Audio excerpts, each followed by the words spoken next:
Hey y'all, I'm Olivia. This is AV Club. This is everything that I read in February. I'm a little bit late on it because I was in Sydney the first weekend of March, and then we both got really sick, and I'm still dealing with some leftover. What, baby? And then we both got really sick after we got back from Sydney, and I think I'm just like dealing with some leftover congestion, but I think I sound okay. I might be like drinking my water every now and then, but I think we're good to go. After I get Daisy off of eating the palm tree. Sydney was incredible, by the way. I got to go to like three different bookstores and get some books there. So I do have a Sydney vlog still to come. Um, but it takes a long time to edit those things. Did you know that? Daisy. Anyway, this is like the month of arcs for me. I read three different arcs this month that were the ones that I found in the op shop, and I read them all very quickly, and they were all entertaining. I really lucked out with that. But the first of those was Gatsby by Jane Crowther, which was a Great Gatsby retelling that was both, 100 years in the future, but also gender swapped. So Nick and Jordan kept their names because they're pretty gender neutral. Um, and Jay Gatsby kept her name as well. But yeah, everything was gender swapped, and it was like Gatsby was a influencer who made her fortune through questionable means, I guess. Her ex-husband was the victim of cancel culture. Thomas becomes just T in this book, and T is like a Breitbart MAGA, like right wing online nut, and Daisy becomes Danny. Um, how do I think that this worked? I'm still planning on doing like a full review of this, but I think that if you liked The Great Gatsby and you'd be willing to do a reread, but you want it just like kind of different, I think that this is like so faithful to the original. And the writing is actually really well done too, and kind of in the style of the original, despite the modern setting. Like it's not like super casual about it, even though it's, a very online world. I think it was really entertaining, and it raised questions for me about like what do I need out of a retelling. And I've been thinking too about oral traditions and language, and about how like stories like the Odyssey, for one, were told to each other. It was shared through word of mouth and people retelling the same story over and over again, not trying to deviate or do anything new with it, and it just happened to be put to paper later on. um, but I think a story like that, like if you're saying I think that this story has something to say to the modern age, that doing something so faithful is kind of interesting. I think that like so faithful. Like there's no way to spoil this book if you've read The Great Gatsby. Like everything is like a one-to-one translation. What do you think? I think that there is a place for something like this if it's well done and entertaining, which I think this one was. I would have liked there to be more exploration of themes that were brought up in here in terms of like cancel culture, or how gender swapping Jay Gatsby really complicates the story, that a woman is a lot different than a woman in, the 2020s is a lot different than a man in the 1920s.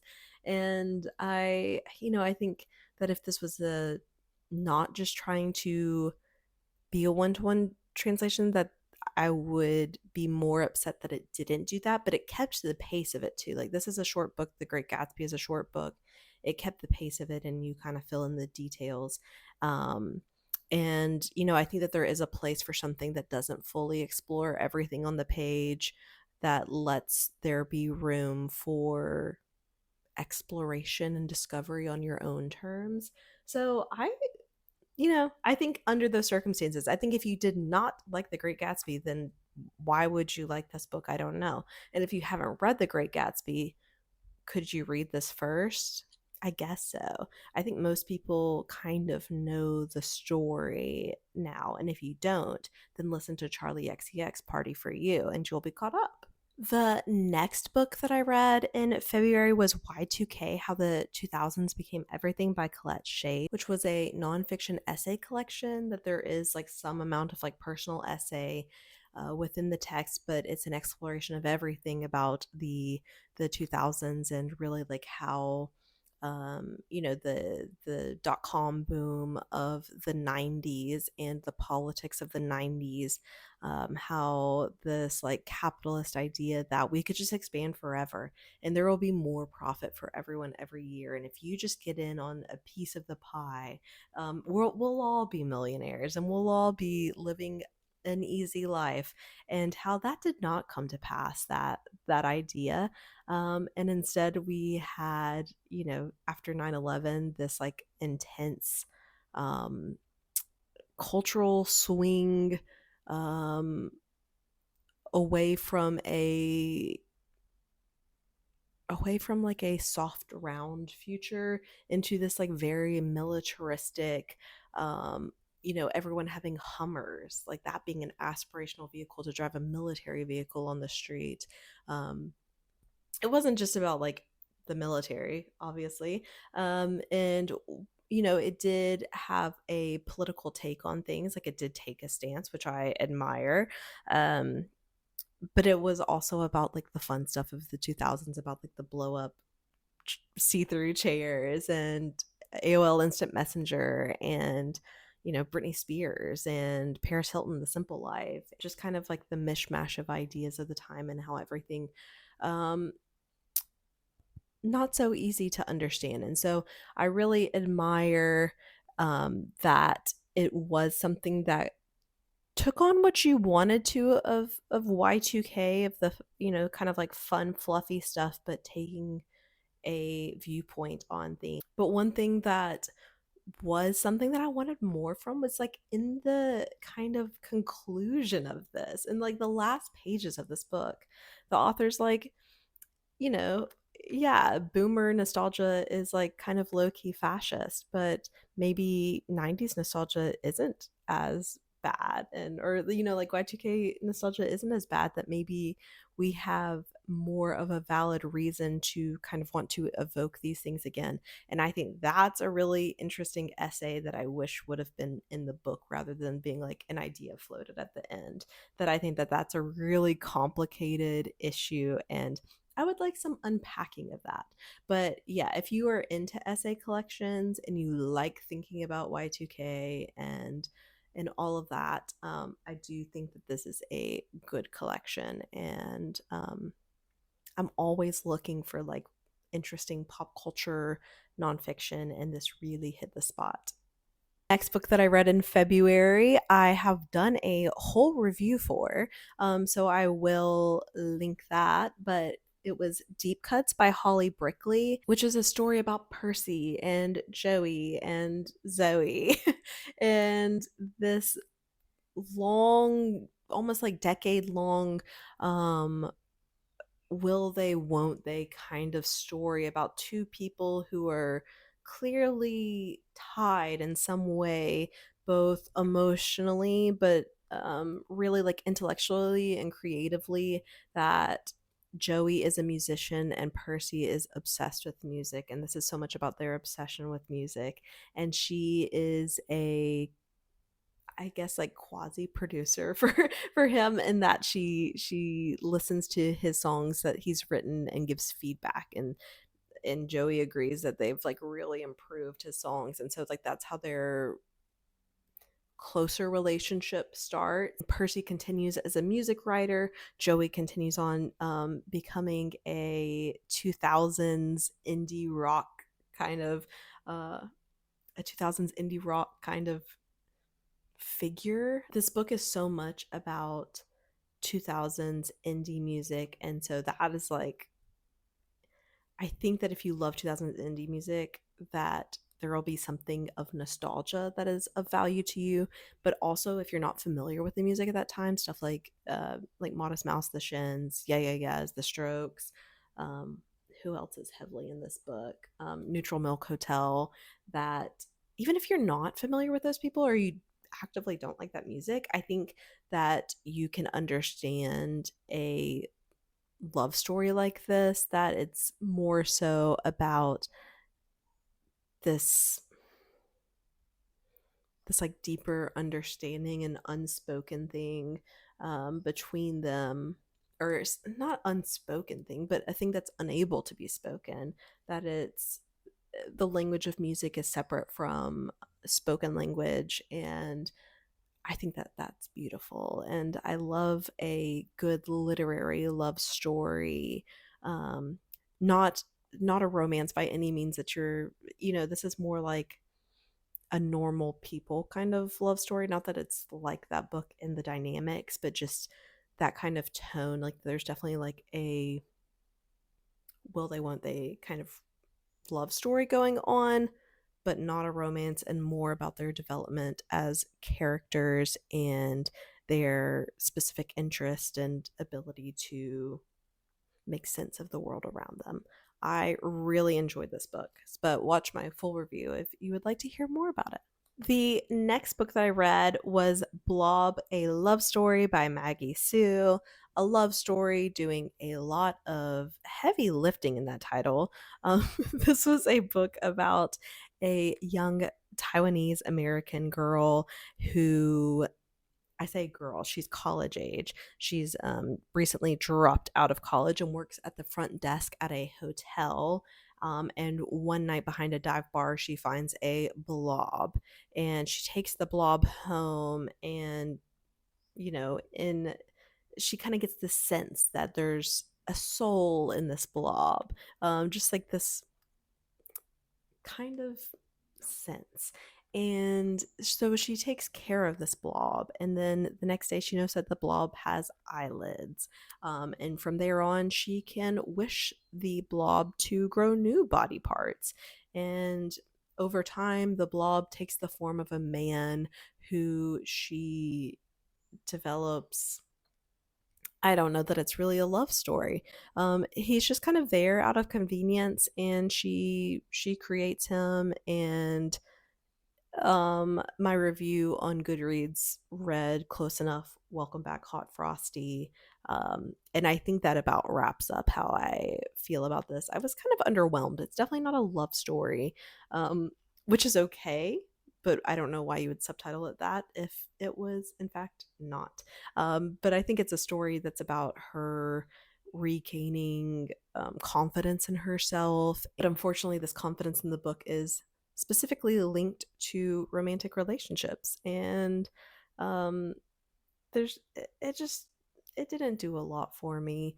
I like the idea of a inanimate object.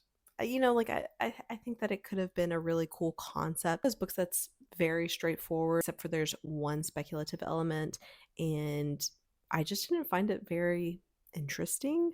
um I think it was supposed to be kind of like the least interesting part of this book, that we were supposed to care more about the main character than how crazy this blob was, or how crazy it was that they were fake dating or whatever.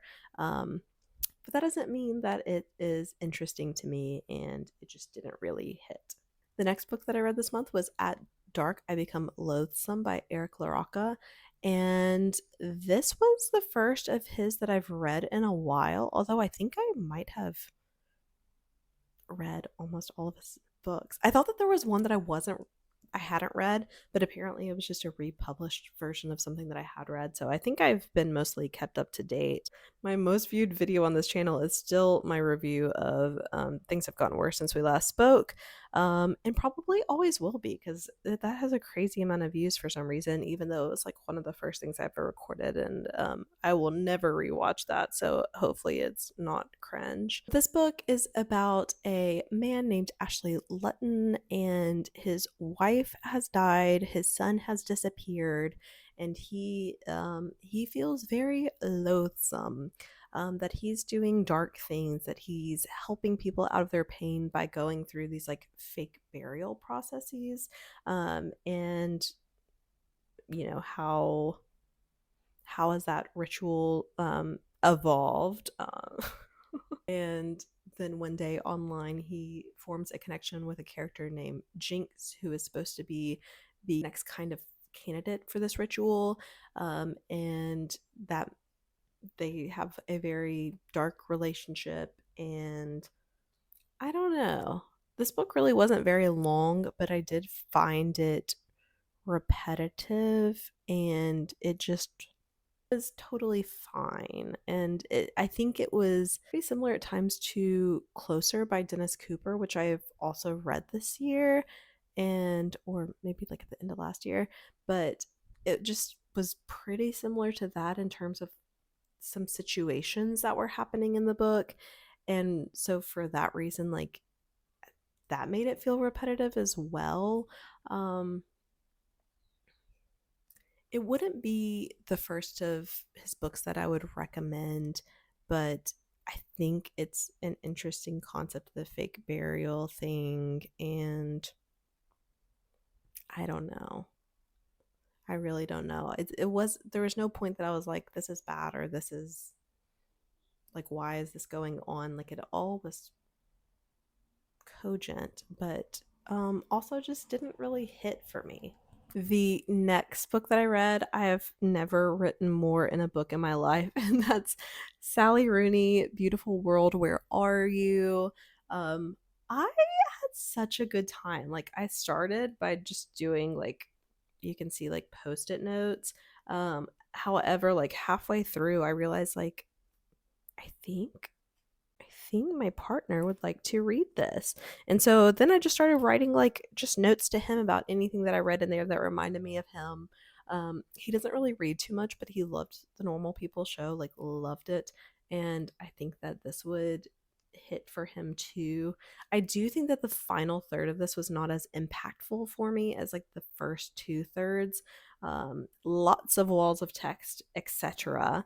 But this is about kind of like two sets of couples, and at the center of it is two long-term best friends, Alice and Eileen. Alice is a novelist and seems to kind of be like a stand-in for Sally Rooney in this book, but she is so I think that this book might be obnoxious for a lot of people in terms of like how Alice is written, because it's like, oh, she's so taxed by the intellectual world and the world of literary success, and how trying it is to be a millionaire and have all these loathsome people around her. But then she meets Felix, who works in a warehouse, and he's so working class, and he's kind of rude to her, and for some reason that works for her.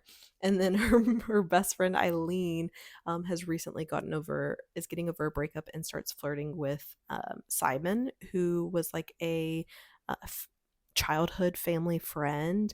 And so they're like not exclusive or anything, and there's just a lot of like messiness to it. I love a messy book. I love that the every other chapter basically was either Alice writing an email to Eileen or Eileen to Alice. I thought that it explored really well the adult relationships of having someone who you can talk to so easily over the internet, and you miss a lot about the reality of people's lives and the reality of your relationship, and just that sometimes relationships can get stuck in time and you don't know how to pull them forward or how to put things that have bothered you for a long time back on the table.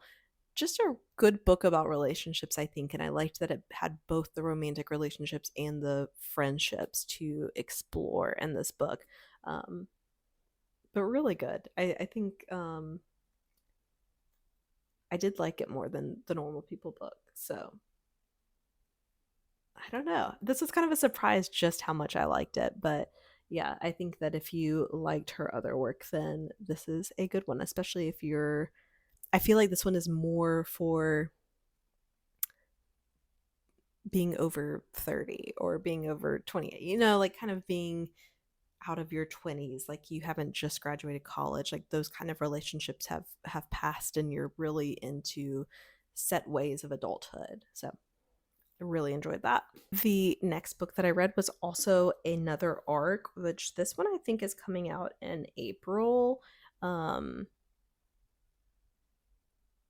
Deep Cuts is out now, and Gatsby I think is coming out in April or maybe late March as well. um But this one is See How They Fall. This is just kind of like a fake cover. See How They Fall. Is it just me or is it crazy whenever you're trying to send out arcs with like a promo cover to not have the title on the front? Like, if you posted a picture of this to Instagram, people would think that this book was called Family Isn't Everything. Is that kind of odd? Anyway, this is a Australian kind of crime thriller about a really rich, powerful family. The Turners are owners of a global luxury goods empire in Australia's most powerful dynasty. Following the death of the patriarch, Sir Campbell Turner, the family gathers at an exclusive property north of Sydney to discuss his estate. Tensions rise when an illegitimate heir arrives, and the weekend ends in tragedy. One family member is dead, and another is fighting for their life. Sky is our main character. She's the mother of Tilly, who is the character that's fighting for their life. I think that that's important to say, is that if you do not want to read about, a child being in danger, that it's not really like very graphically on the page, but if you're really sensitive to that, good to know. And the other viewpoint in this is from May, who is Chinese Australian, and she's a detective. She's dealing with her own issues. Her mother is really sick and she's the primary caretaker for her mother. She was engaged, but her fiance cheated on her, and who was also someone that worked at the police department. And so she's just like having a rough time as well. um, Sky was someone who was kind of poor growing up, got into the arts, and was kind of like picked up into this family, and her life has changed dramatically since. And it's all about trying to find out who tried to kill this person. And I mean, that the family is bad this whole time because that's what the patriarch dies, and then uh, chaos ensues. So it's about like the unraveling of that family, and figuring out the mystery. I don't usually love reading a mystery thriller with a detective POV, but I liked May, and I thought that her characterization was interesting. It wasn't too policey. She's dealing with her own issues with the police department and possible corruption. This is a debut by Rachel Paris, and she was a lawyer and worked internationally in business law, I believe. And she said that she picked up a lot of like how, you know, evil and corrupt that people in higher places of power can be. And so that there's a lot of that woven into this book. And she writes about it as Succession for with a Me Too twist. So that's kind of the vibe of it. But I enjoyed it. It didn't gag me. Like it wasn't like a super twisty thriller, but it was really engaging throughout.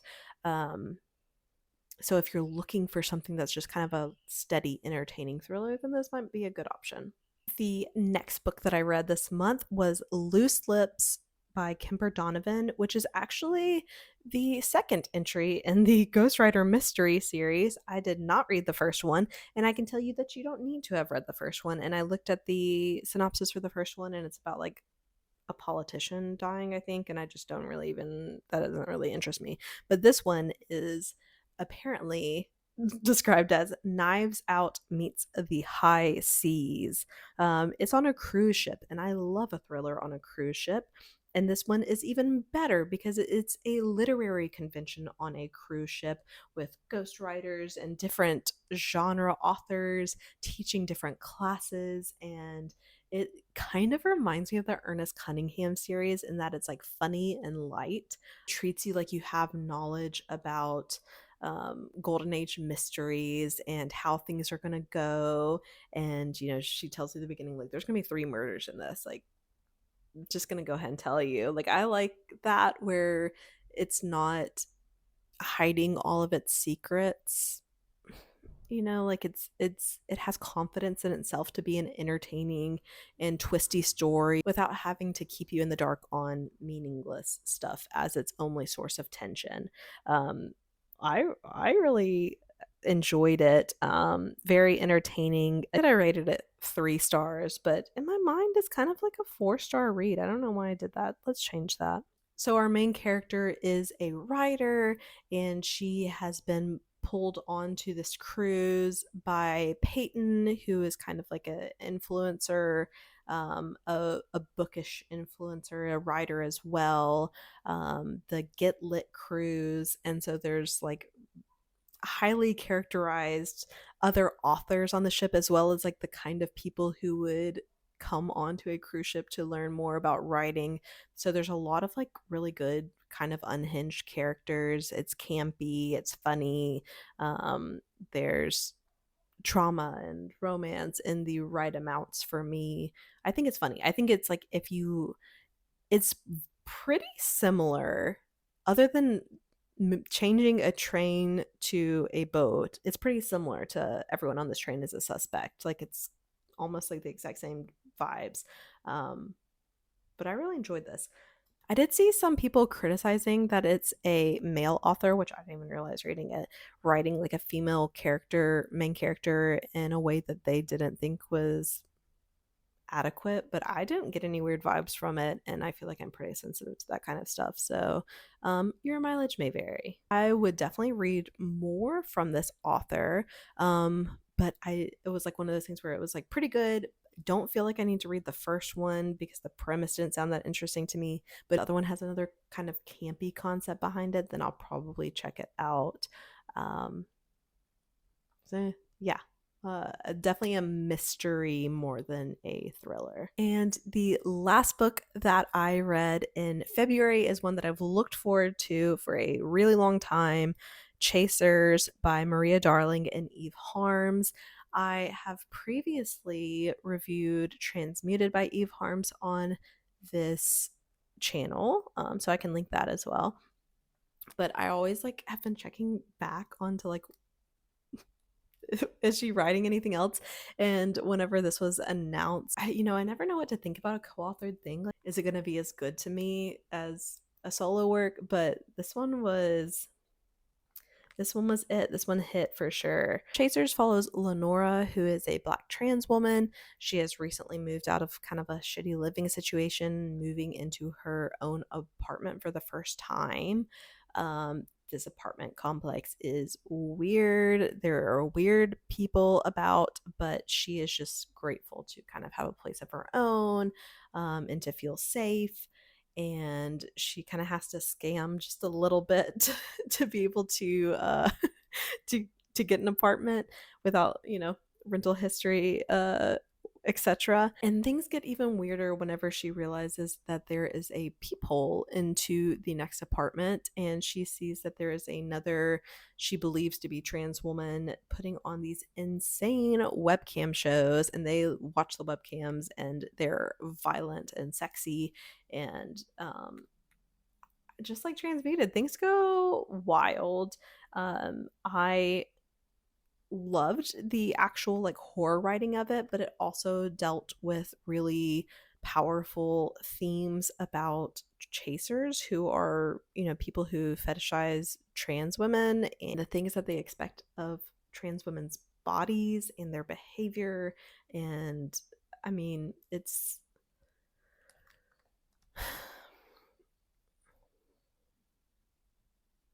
like, this book would have, been, I mean, this book is going to age well, no matter the circumstances. It's a very good horror book. However, obviously, we know that there is very shitty stuff happening in the world for all queer people, but really trans people are under attack in the United States. And I think it's really important that we are supporting trans authors, that we are reading trans stories, and that we are able to listen to trans stories and think about and truly, like, I don't know, it made me think about things that I've never had to think about before in the specific way that their bodies are fetishized, and how I can't even explain like how upsetting that feels, because I understand the horror of living in the body of a woman and how I'm treated, and it's so much worse for trans women than it is for cis women to have to just to feel safe and comfortable in the world. And that's all Lenora is really wanting in this book, is to just be able to chill and make her music.